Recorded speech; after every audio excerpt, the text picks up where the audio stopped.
I'll never forget it. He's super tall, bro, and like it's super intimidating when he has so many bodyguards around. Who the f is that guy?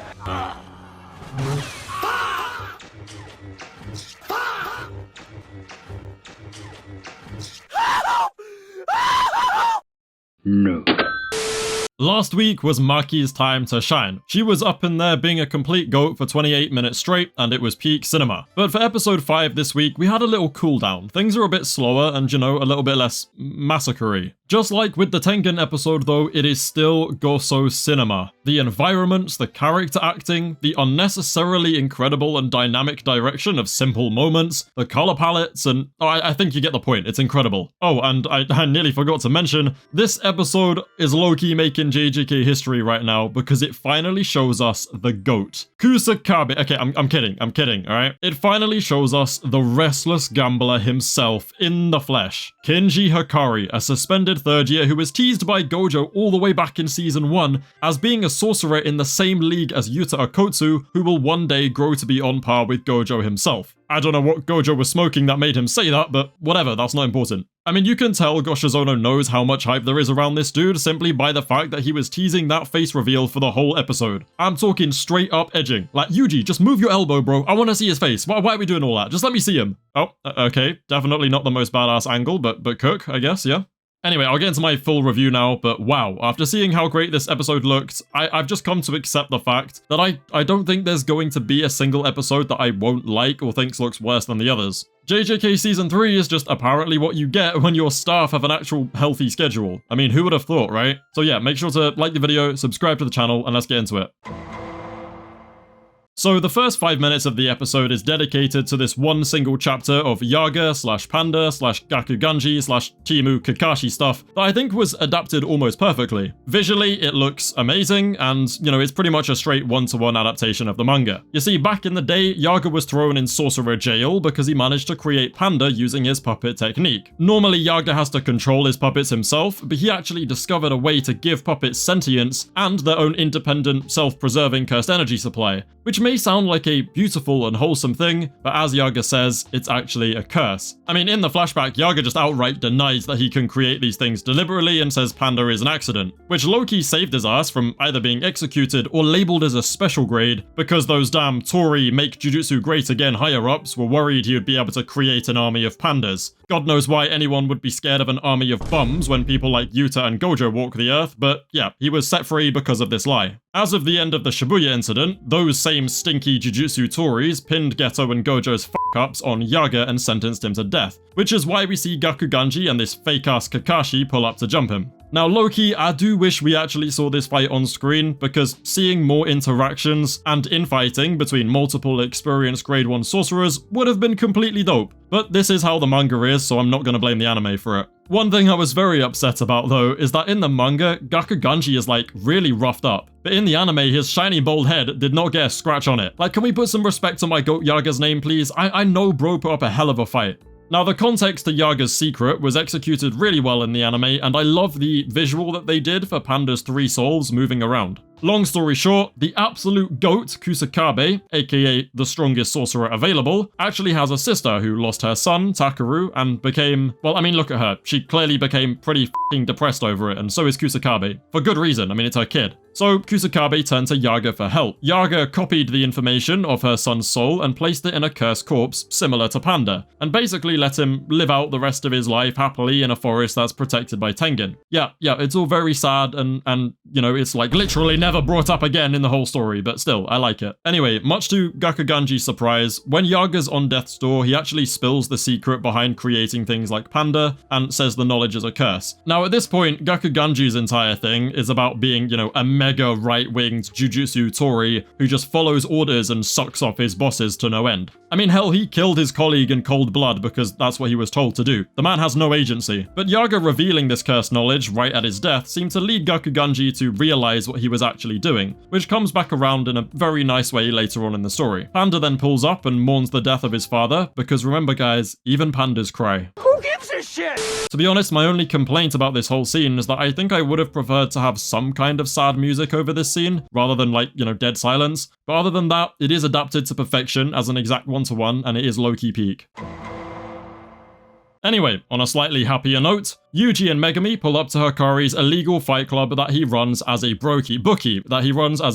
I mean, dude, just look at this scene of Yuji moving under the camera with the barrier moving up past the screen. Goso direction actually just needs to be properly studied, because even in these tiny insignificant moments, they be doing the most to make it engaging and basically just as difficult for them as possible. And other than the fact that they made my goat low-key look like a can of fucking Fanta, this entire part of the episode really does put into perspective how great Season 3 looks compared to both 1 and 2, at least in my opinion. Even just the road they are walking down is like some really Chainsaw Man Season 1 level stuff. The character acting, the constant change in color palette, and even the mix of 2D and 3D environments make this, conversation, which should just be boring, pretty engaging and interesting to watch. At least if you have the eye for that kind of stuff, it is. I don't know, my anime-only friends, when they watch this, they're kind of brain dead, so they couldn't tell the difference between this kind of stuff and One Punch Man Season 3, but whatever. Long story short, Yuji will enter the fight club and, well, fight. Meanwhile, Megami will do recon inside the spectator's shadows. Oh my god, that looks so dope. Hell yeah. Man, screw the Shikigami. This use of the 10 shadows is so much cooler. I need more. Now, Hakari is basically just sus of everybody and doesn't want any contact with Jujutsu High for fear of being spied on, which kind of works in their favor since Megami and Yuji are first years that Hakari has never seen before, unlike Panda, who was a second year and happens to be Yuji's first opponent. Yeah, this moment here where Yuji smiles after seeing Panda as his opponent, low-key just reminds me of that one scene from Thor Ragnarok. Yes!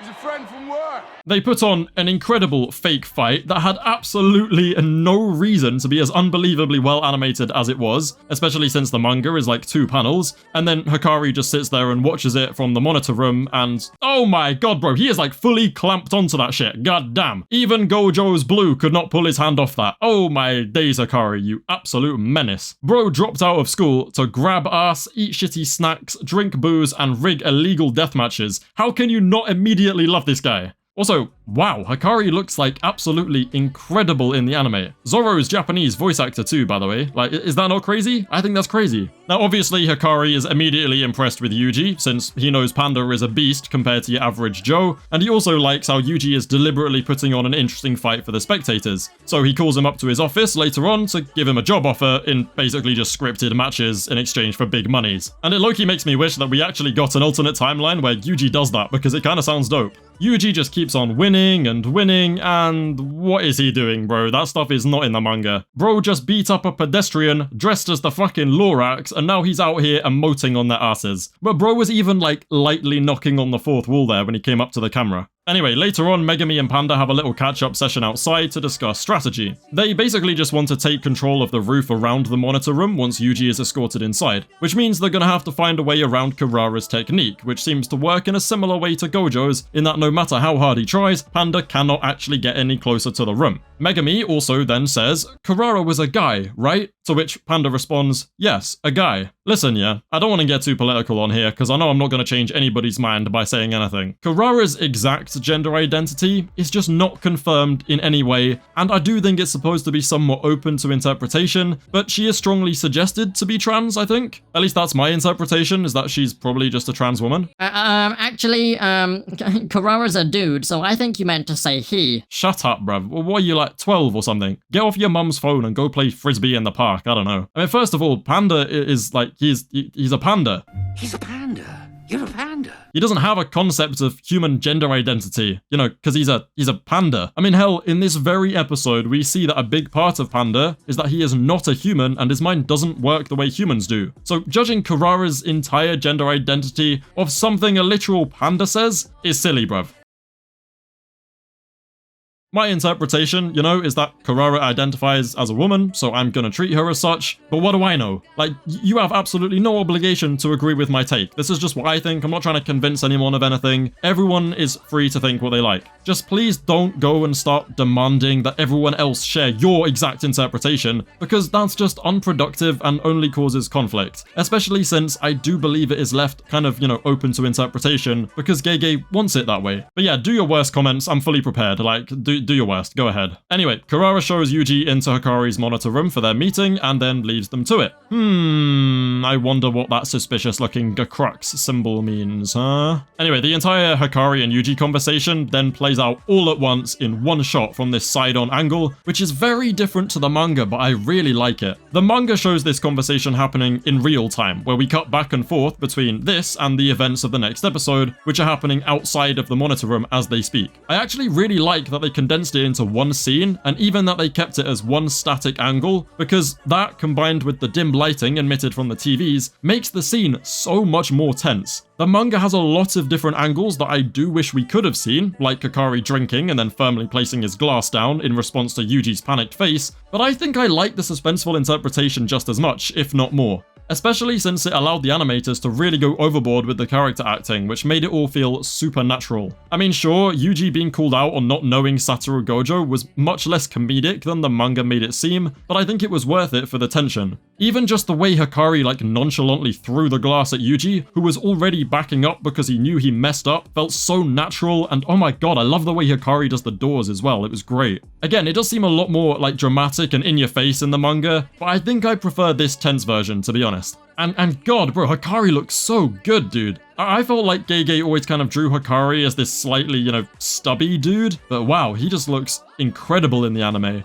Look at the character and clothing animation when he swings for Yuji in this scene. It's so effortless and natural. In fact, the character animation being this good in these scenes, as well as certain ambiguous hints from staff members online, has led a lot of people to believe that these scenes are rotoscoped, which I think could definitely be true, and I don't see the problem with that in the slightest. Whatever looks best, innit? Whatever works. There's no confirmation of this though, not yet anyway, so, take everything with a pinch of salt. The episode then comes to a halt right as Yuji is backing up from Hakari, meaning that next time we're gonna be seeing what was going on outside that door. I cannot wait. Again, this episode was Goso cinema, and it was amazing seeing Hakari in the flesh after so long. As always, like the video, subscribe to the channel, thank you guys for watching, and I'll see you in a bit.